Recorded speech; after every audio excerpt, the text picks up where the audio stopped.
আবিরের sparrow ebook version লেখনীতে সালমা চৌধুরী পর্ব সংখ্যা ৩। প্রিয় আদরিণী, আমার কাছে সৌন্দর্যের সংখ্যা মানে মাহাদিবা খান মেঘ। মেঘের মতো অপরূপ সৌন্দর্যের অধিকারী সে। মেঘ ছাড়া আকাশ যেমন সাজে না, তেমনি তুমি ছাড়া আমাকে মানায় না। তোমার পাশে আমি বেমানান হতে পারি, কিন্তু আমার পাশে তুমি যে রাজরানী। আমার হৃদয়ে তোলপাড় চালা এক অনুভূতির নাম মেঘ। তোমার কাজল টানা চোখ আর রাঙা ঠোঁটের হাসি দেখতে কতটা পথ পাড়ি দিয়েছি সে খবর তুমি শুধু জানো না, আমিও জানি। আমার ভাবনায় তোমার যে প্রতিচ্ছবি ছিল সেটা ভেঙে চুরমার করে দিয়েছো তুমি। শাড়িতে তোমাকে দেখার খুব ইচ্ছে ছিল, কিন্তু এভাবে ঘায়েল করে দিবে বুঝতে পারিনি। শাড়িতে কোনো মেয়েকে এত অপরূপা লাগতে পারে তা সত্যি জানা ছিল না। যে বলেছিল গোলাপের অভাবে তোমার সাজ মলিন লাগছে, তাকে বলে দিও তুমি গোলাপের মতোই সাম্রাজ্য। খুব করে ইচ্ছে করছিল তোমার কানের পাশে গোলাপ গুজে দেই, গোলাপের প্রতিটা পাপড়ির ভাঁজে তোমার আমার প্রণয়ের নিশান এঁকে দেই। ফুলের রানী গোলাপের মতোই তোমাকেও আমার মহারানী বানিয়ে রাখি।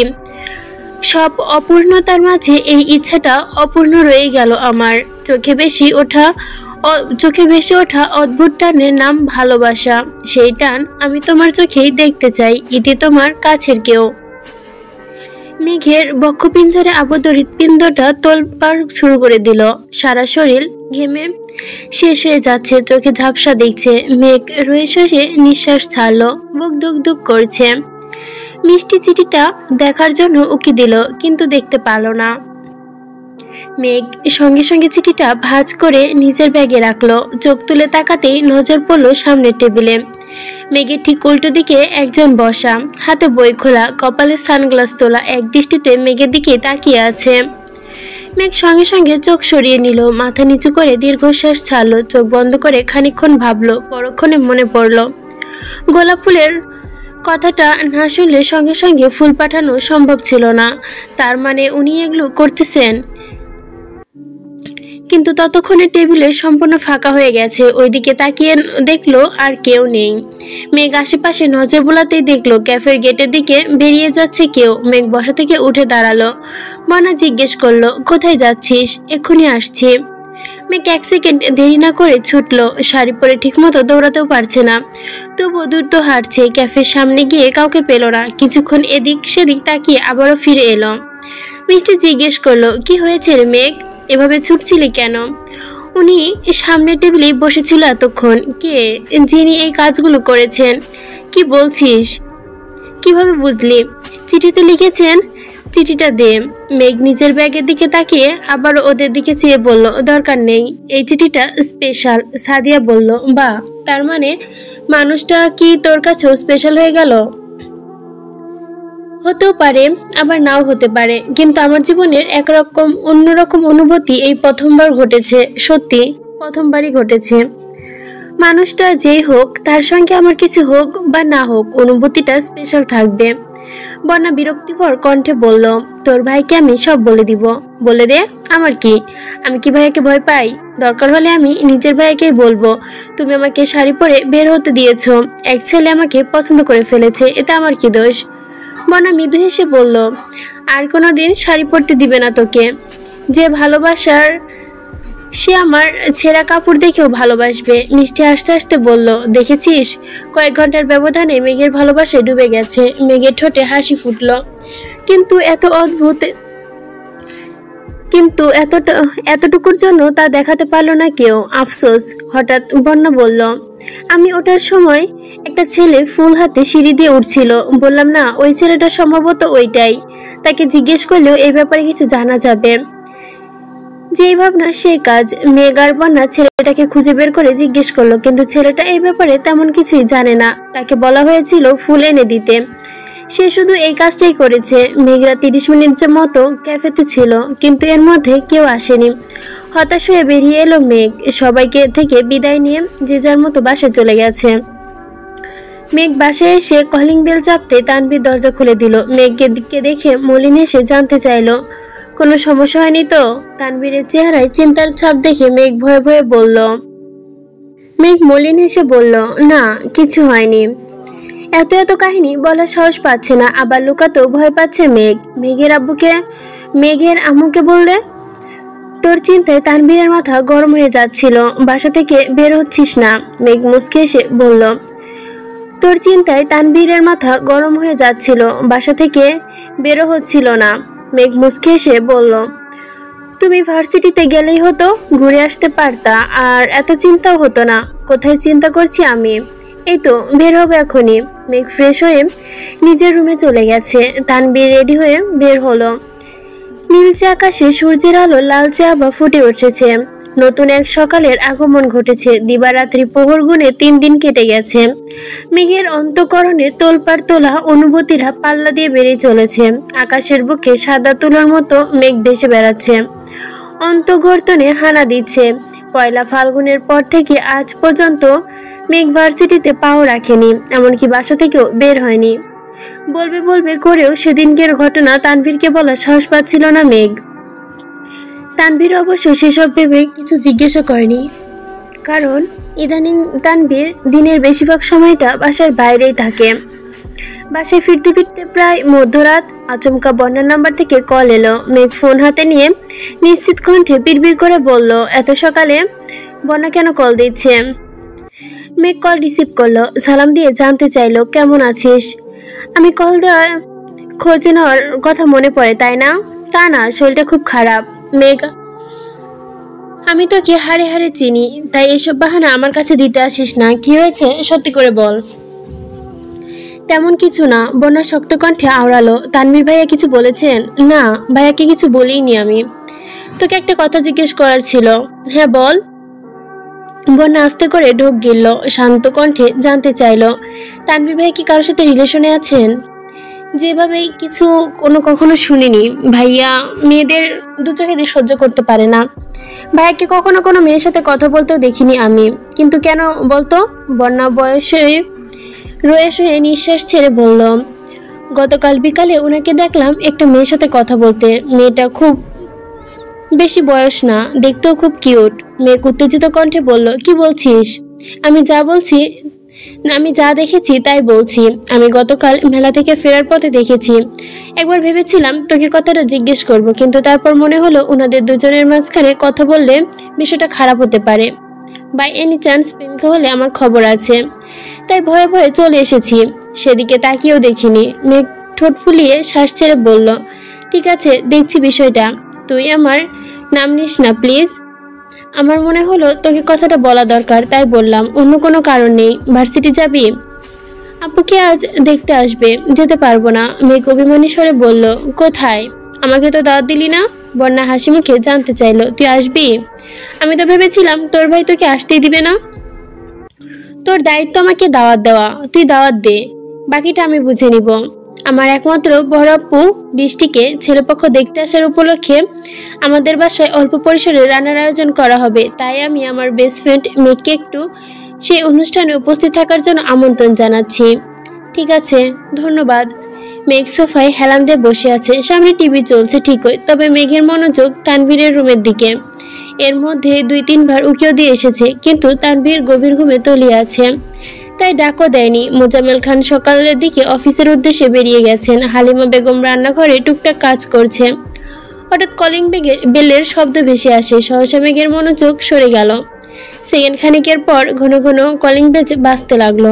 হালিমা বেগম রান্নাঘর থেকেই বললেন, হামেদা এসেছে বোধহয়, দেখ তো, দরজা খুলে দে। মেঘ সোফা থেকে উঠে যেতে যেতে রাগী কণ্ঠে বলল, আম্মু, হামেদা খালাকে বলবে এভাবে কলিং বেল যেন না চাপে। তখনও কলিং বেল বেজেই চলেছে। মেঘ দরজা খুলতে খুলতে বিরক্তি ছড়ে বলে উঠল, হামেদা খালা, কানের মাথা খেও না আর। দরজা খুলতে আটকে উঠল মেঘ। হামেদা খালা কোথায়? মেঘের দৃষ্টি পড়ল সামনে দাঁড়ানো সুদর্শন পুরুষের দিকে। যুবকের বুকের মাঝখানটায় শটান হয়ে দাঁড়িয়ে আছে। আতঙ্কে মেঘের ভেতরটা মোচড় দিয়ে উঠল। সহসা 2 কদম পিছিয়ে গেল। চোখ পিটপিট করে চাইল মেঘ। অমনি বক্ষভাগের সবটা জুড়ে অস্বাভাবিক কম্পন শুরু হলো। অপরিচিত এক যুবক নিষ্পলক চোখে চেয়ে আছে। গাল ভর্তি চাপ দাড়ি, উস্কো খুস্কো চুলগুলো বেশ লম্বা, পরনে সাদা রঙের শার্ট, কাঁধে একটা ব্যাগ ঝুলানো, সানগ্লাস বুকের পকেটের সাথেই রাখা।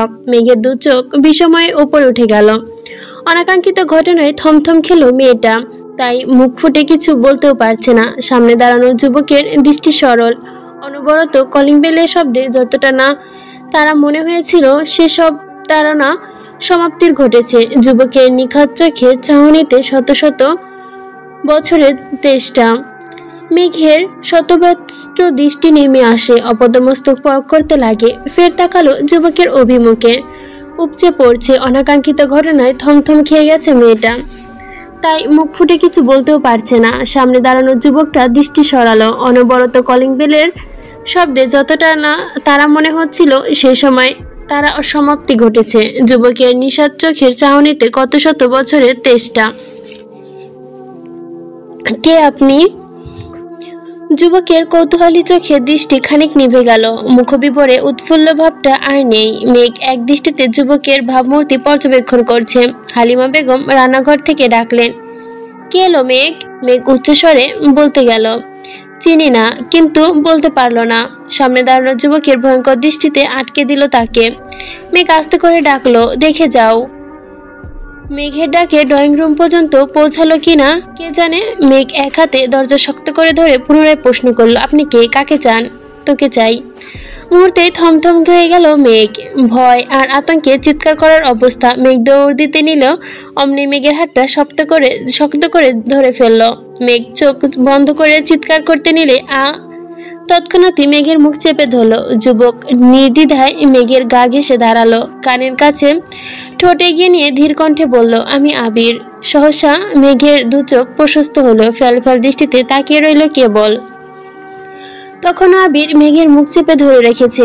আবিরের শরীর থেকে আসা তীব্র সুগন্ধি গ্রানে মেঘের দুনিয়া উল্টে পাল্টে করে দিচ্ছে। শরীরের প্রতিটা শিরা উপশিরা অবিরতভাবে কম্পিত হচ্ছে। আবিরের দৃষ্টি তীক্ষ্ণ, চোখ হয়ে চোখ রেখে বিড়বিড় করে বলল, আমি সাজ্জাদুল খান আবির। সম্পর্কে তোর কি হই সেটা না হয় তোর ওপরেই ছেড়ে দিলাম, কিন্তু আজকের পর কোনো অবস্থাতে আমাকে চিনতে না পারলে তোর সাথে এমন এক অঘটন ঘটাবো যেটা তুই সারা জীবনেও ভুলতে পারবি না। তাই আজ এই মুহূর্তে তোর মস্তিষ্কে আমার চেহারাটা ঢুকিয়ে নে। আবির সহসা মেঘকে ছেড়ে দিল। মেঘের বুড়ো কুচকিত হলো, চোখ মুখে বিরক্তির ভাব নিল। আপনি কি পাগল? হ্যাঁ, তোর জন্য পাগল। মেঘ গভীর দৃষ্টি শুরু হলো, বিরক্তিতে আওড়ালো, কি বললেন? তোর চোখে আমি পাগল, অথচ পুরো দুনিয়ার চোখে আমি অন্য কিছু। এর মধ্যেই হালিমা বেগম চলে এসেছে। দরজার বাইরে কাউকে দেখে জিজ্ঞেস করলো, কে ওইখানে? আম্মুর কণ্ঠ শুনে মেঘ দরজা ছেড়ে দূরে দাঁড়ালো। আবির হাসি মুখে ডাকলো, মামুনি। সঙ্গে সঙ্গে হালিমা বেগম ডেকে উঠলেন, আবির বাবা, তুই এসেছিস? আবির ভেতরে ঢুকলো। হালিমা বেগম ছুটে এসে জড়িয়ে ধরলো, আদরে গলায় বলল, কতদিন তোকে দেখি না। কেমন আছিস বাবা? আলহামদুলিল্লাহ, তুমি কেমন আছো? আমি আলহামদুলিল্লাহ ভালো আছি। গতকাল বরাফা বলেছিল তুই ঢাকায় এসেছিস, কিন্তু আমার কাছে নাম্বার নেই তোর। কিভাবে কল দিব? রাতে তানভীরকে বললাম তোকে কল দিয়ে বলার জন্য। আবির শান্ত কণ্ঠায় বলল, তানভীর রাতে আমাকে বলেছে, তার জন্যই সকাল সকাল চলে এসেছি। তানভীর কল রিসিভ করছিল না, তাই বারবার কলিং বেল চাপছিলাম যেন ওর ঘুম ভাঙে। হালিমা বেগম হেসে উঠলেন, বললেন, এইভাবে ওর ঘুম ভাঙবে না।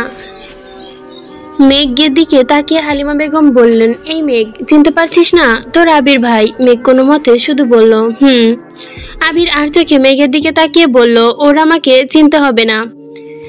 এই মেয়ে আত্মীয়তার সম্পর্ক ভুলতে বসেছে, হিংসুটে মেয়ে একটা। মেঘ ভেঙচি কেটে বলল, আমি হিংসুটে হলে আপনি তো হিটলারের নানা। হালিমা বেগম মেঘকে ধমক দিয়ে বলল, মেঘ কি হচ্ছে? সঙ্গে সঙ্গে আবিরকে বললেন, আয় বাবা, বস, এখানে বস। এই মেঘ, আবিরের জন্য শরবত করে নিয়ে আয়। হ্যাঁ হ্যাঁ, কেন নয়। মেঘ রান্নাঘরে গিয়ে একটা লেবু কেটে নিল। গ্লাসে লেবুর রস নিয়ে যেই না চিনির কৌটোয় হাত দিবে, তৎক্ষণাৎ মাথার দুষ্টু বুদ্ধি এলো। 2 মিনিটের মধ্যে শরবতের গ্লাস নিয়ে হাজির হলো। মেঘ হাসি মুখে আবিরের সামনে শরবতের গ্লাস ধরলো। নিন আপনার শরবত। আবির শরবতের গ্লাস হাতে নিয়ে মেঘের দিকে একবার চাইলো। মেঘের চোখে মুখে তীব্র উত্তেজনা, ঠোঁটে মিষ্টি মিষ্টি হাসি রেখা। আবির গ্লাসের দিকে তাকিয়ে কিছু ভাবলো, তারপর গ্লাসটা টেবিলে রাখতে গেল। মেঘ গদগদ করে কণ্ঠে বলল, আপনার জন্য স্পেশাল শরবত করেছি, খেয়ে দেখুন না। হালিমা বেগম মেঘের সঙ্গে তাল দিল, খেয়ে নে বাবা। আবির গ্লাসটা রাখতে গিয়েও রাখতে পারল না, মুখের কাছে গ্লাস নিয়ে আরেক দফায় মেঘের দিকে তাকালো। মেঘ তখনও মুখ টিপে হাসছে। আবির এক ঢোক শরবত মুখে নিয়ে দু চোখ বুঝে নিল। চিনি কিংবা লবণ ছাড়া লেবুর শরবতে 1 চামচ হলুদ গুঁড়ো অন্যরকম ফ্লেভার এনেছে। এই টেস্ট জীবনেও পায়নি। আবিরের ক্রোধাযত চোখ কুঁচকে আসলো। হালিমা বেগম উদ্বিগ্ন কণ্ঠে বলল, কি হলো আবির, শরবত ভালো হয়নি? মেঘ ভয়ে ভয়ে তাকিয়ে আছে। আবিরের মুখ ছোট হয়ে গেছে। আবির ভাই বলে দিলে কি হবে, ও তো মজা করেছিল। মেঘ আমতা আমতা করে বলল, ভালো হয়নি? আবির শানিত দৃষ্টিতে মেঘকে দেখছে। মেঘের ভীতুকর চেহারা দেখে নিজের অজান্তে হেসে ফেলেছে। সঙ্গে সঙ্গে ক্রোধে দু চোখ সরিয়ে নিল। মেঘের দিকে তাকিয়ে থেকে গ্লাসের সবটুকু শরবত একবারে খেয়ে নিল। ফাঁকা গ্লাসটা টেবিলের উপর রেখে চাপা নিঃশ্বাস ছাড়ল। এদিকে মেঘের অবস্থা নাজেহাল। কপালে ভাঁজ ফেলে সূক্ষ্ম দৃষ্টিতে তাকিয়ে আছে। মনে মনে বিড়বিড় করল, কি সর্বনাশ আমি করলাম। আবির চেয়ে 2 গ্লাস শরবত এভাবে খেয়ে নিবে এটা কল্পনাও করতে পারেনি মেঘ। শরবত বানিয়ে 1 চামচ মুখে দিয়েছিল, সে বিরক্তিকর টেস্ট এখনো মুখে লেগে আছে। এক মুঠো চিনি খেয়েও বারবার বমি আসছে তার। অথচ আবির ভাই নির্দ্বিধায় পুরোটা খেয়ে নিল, কিভাবে সম্ভব? আবির শান্ত কণ্ঠে জবাব দিল, শরবত খুব সুন্দর হয়েছে মামুনি। ঠিক আছে, তুই রেস্ট নে, আমি রান্না বসাই। হালিমা বেগম উঠে গেলেন। মেঘ তখনও ঠায় দাঁড়িয়ে আছে। কোনোভাবে সহজ হতে পারছে না মেয়েটা। হালিমা বেগম রান্নাঘরে ঢুকে মেঘ এগিয়ে এলো। অস্পষ্ট কণ্ঠে বিড়বিড় করল, আপনি শরবতটা কিভাবে খেলেন? আবির ঠান্ডা কণ্ঠে বলল, তুই এত কষ্ট করে বানিয়েছিস, আমি না খেলে তোর খারাপ লাগতো না? তাই বলে পুরোটা খেয়ে নিবেন? তিতো লাগেনি? আমার কাছে তিতো মনে হয়নি। ফিসফিস করে বলল, না ভাইয়াকে কিছু বলবেন না প্লিজ। মেঘ চোখ ছোট থেকে বড় বড় করে চাইল। আবিরের দিকে খানিকটা ঝুঁকে, সরি, আমি আপনার সাথে দুষ্টুমি করেছিলাম। আপনি আম্মু? আবির আর চোখে তাকাতেই মুচকি আসলো কেবল। আবির হাসতেই মেঘের অস্বস্তি মন ভরে গেল। হৃদয়ের কম্পন শুরু হয়েছে আবার। আবিরের চোখে চোখ রেখার শক্তি হারিয়ে ফেলছে। এমন কেন হচ্ছে এই মেয়েটার? এই চোখে কিসের এত আকুতি? মুহূর্তেই মেঘের দৃষ্টি সরে গেল। দুরন্ত হৃদয়ের প্রতি নিয়ন্ত্রণ এনে নরম পায়ে দূরে সরে দাঁড়ালো। আবির তখনও হৃদের দৃষ্টিতে মেঘকে দেখছে। ব্যগ্র মনের ব্যাকুলতা চোখের নিচে আটকে আছে। ভালোবাসা নিঃশব্দ স্বীকারোক্তি চোখে উপচে পড়ছে, মায়ার জন্ম দিচ্ছে। মুখে কিছু না বললেও দৃষ্টি দৃঢ়তার মাঝেই বলে দিচ্ছে, আমার শূন্য হৃদয়ের পূর্ণতা তুমি। সূর্যের যেমন সোনালী আলোয় পৃথিবী আলোকিত করে, তেমনি মেঘের ঠোঁটের দুষ্টু হাসি, কান্নার ভঙ্গি অমনিতেই নীরবতা এবং আবিরের মনের অস্থিরতা বাড়াচ্ছে। আবির দৃঢ়তা আনলো। মেঘ আস্তে করে গলা ছেড়ে বলল, আপনি চাইলে ভাইয়ার রুমে রেস্ট নিতে পারেন। আবির অলৌকিক ভাবনার অবসান ঘটল।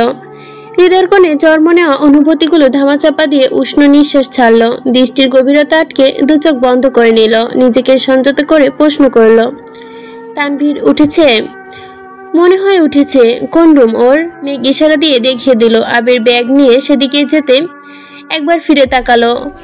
মোহমেঘর আচ্ছন্ন চোখের পলব ঝাপটে মুচকি এসে রুমে চলে গেল। আবিরের অমন দৃষ্টি রহস্যময় হাসি আবারও প্রশ্নবিদ্ধ করল মেঘকে। অতীত বর্তমান একাধারে মিশে যাচ্ছে। আবিরের সাথে দেখা সাক্ষাৎ নেই বহু বছর হতে চলল। সেই ছোটবেলায় কবে সে দেখেছিল সেসব এখন মনেও নেই সেভাবে। বয়স আর চেহারা দুটোই এসেছে অমূল পরিবর্তন। অথচ প্রথম দেখাতেই মেঘকে তুই বলে সম্বোধন করলো। বিষয়টা মেঘের কাছে কেমন বেমানান লাগছে। তবেও নিজেকে প্রশ্ন করলো, তুমি বললে কেমন শোনাতো? হয়তো ভালো, নয়তো এমনই বেমানান। হালিমা বেগম রান্নাঘর থেকে ডাকলেন, মেঘ আসছি আম্মু।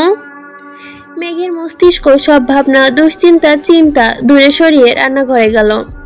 হালিমা বেগমকে বললেন, আজকে আমাকে একটু হেল্প করতে হবে মা। ঠিক আছে করব, কিন্তু কি রান্না করবে তুমি? হালিমা বেগম নির্দ্বিধায় বলতে লাগলেন, পোলাও, মুরগির ঝাল মাংস, চিংড়ি মাছ ভুনা, মাছ ভর্তা, আর কি করা যায় বলতো? ঠিক আছে করব, কিন্তু এখানে মানে গল্পটায় কিছু কিছু লাইন লেখিকা দুইবার করে রিপিট করছে। আমি উপরে একটা লাইন দুইবার পড়ছিলাম, খেয়াল করছেন কিনা? এই যে এখানেও সেম। মেঘদাতে দাঁত পিষে বলল, এত আয়োজন কেন? কতদিন পর আবির এলো, ভালো মন্দ রান্না করবো না? মেঘ কাঁদো কাঁদো মুখে বলল, আমার জন্য তো এত কিছু আয়োজন করো না। তুই কি মেহমান? মেহমান হলে কি এত আয়োজন করতে হবে? হ্যাঁ করতে হবে, তুই ছোট তো তাই বুঝিস না। হেল্প করবি কিনা তাই বল। মেঘ আস্তে করে বলল, কি কি করতে হবে বলো। তানভীর ঘুমাচ্ছে। আবির ব্যাগটা চেয়ারের ওপর রেখে রুমে ঘুরে দেখছে। ছোট্ট একটা রুমে বেলকনি পর্যন্ত নেই। রুমে জিনিসপত্রের পরিমাণও কম। একপাশে তানভীরের কিছু কাপড় চোপড় ভাঁজ করে চেয়ারে রাখা, অন্যদিকে টেবিলে ল্যাপটপ, ফোন, কয়েকটি বই এলোমেলো অবস্থায় পড়ে আছে। আবির তানভীরের পাশে বসলো। তানভীরের হাতে ধাক্কা দিয়ে আস্তে করে ডাকলো, তানভীর। দ্বিতীয় ডাকেই সজাগ হলো। ঘুম ঘুম চোখে আবিরকে দেখে মৃদু হেসে বলল, কখন আসছো ভাইয়া? বেশ কিছুক্ষণ হলো। তানভীর এবার অস্পষ্ট চোখে তাকালো, ধীর গলায় আওড়ালো, আমায় কল দিয়েছিলে? অনেকগুলো। তোর ফোনে এখনো সাইলেন্ট করা। কাজের সময় ফোন সাইলেন্ট করে রাখি, ঘুমানোর সময় খেয়াল করিনি, সরি। কোনো ব্যাপার না। তানভীর পূর্ণ দৃষ্টিতে আবিরের দিকে তাকিয়ে জিজ্ঞেস করলো, বনুর সাথে কথা হয়েছে? দেখা হয়েছে? আবির মুচকে এসে ওপর নিচে মাথা নাড়ল। তানভীর ফের জিজ্ঞেস করলো, বনু চিনতে পেরেছে তোমাকে? প্রথমে চিনতে পারেনি, পরে চিনেছে মনে হয়। আজে বাজে কোনো আচরণ করেনি তো? আবিরের চেহারাটা পাল্টে এলো। ক্রুদ্ধ চোখে গভীরভাবে তাকালো। ওর কার সাথে আমার কি হলো না এসব কথা তোকে শেয়ার করতে বাধ্য নই। আমি তো কথা জানতে চাই না। ফ্রেশ হয়ে আয়, কথা আছে। তানভীর ঘাড় কাত করে সম্মতি দিল। সঙ্গে সঙ্গে ফ্রেশ হতে ওয়াশরুমে চলে গেছে। মিনিট দুয়েক পর মেঘ রুমে এলো। আবির মনোযোগ দিয়ে ফোন দেখছে, মেঘকে খেয়াল করেনি। মেঘ গলা খাকারি দিতে আবির অস্পষ্ট চোখে তাকালো। মেঘ মোলেম কণ্ঠে জানতে চাইল, আপনি কি চা খাবেন? সর্পদের মতো এত মিষ্টি চা? মেঘ এপাশ ওপাশ মাথা নেড়ে বলল, না, এবার ভালো চা দিব, খাবেন? হাত পা না পুড়িয়ে চা করতে পারলে আমি খেতে পারি। আমার জন্য এক কাপ চা করতে গিয়ে হাত পা পোড়ালে ওই চা আমার গলা দিয়ে নামবে না। তানভীর ওয়াশরুম থেকে বের হতে হতে বলল, বনু খুব ভালো চা করে, আর হাত পা পুড়ায় না। ভাইয়ের মুখে নিজের প্রশংসা শুনে মেঘের খুশিতে মুখে হাসি ফুটলো। মেঘ আবারও জিজ্ঞেস করলো, আদা কুচি দিব নাকি লাল চা খাবেন, নাকি কড়ালিকারে দুধ চা? আবিরের সরল জবাব, আদা কুচি দিয়ে লাল চা। তানভীরের দিকে তাকিয়ে আবার জিজ্ঞেস করলো, তুই কি চা খাবি? আমারটা বনু জানে। মেঘ সঙ্গে সঙ্গে চা করতে চলে গেছে। তানভীর হাত মুখ ধুয়ে মুছতে ব্যস্ত। আবির একপাশে নজর বুলিয়ে গম্ভীর কণ্ঠে আওড়ালো, এই রুমে তুই কিভাবে থাকিস? নিচে হচ্ছে লেখিকা একটা নোটস দিছে যে, পাঠিগারা তোমরাও হাত পা পুড়িয়ে চা বানাতে পারলে কমেন্টে একটা পিক দিও। বাট আমি তো আপনাদের বলছি হচ্ছে ইউটিউবে, আর আমি যতদূর জানি ইউটিউবে হচ্ছে ছবি আপলোড করা যায় না, বা কমেন্টে হচ্ছে ছবি দেওয়া যায় না। নয়তো আমি আপনাদের বলতাম হাত পা পুড়িয়ে ছবি দিতে। এতক্ষণ সাথে থাকার জন্য ধন্যবাদ সকলকে।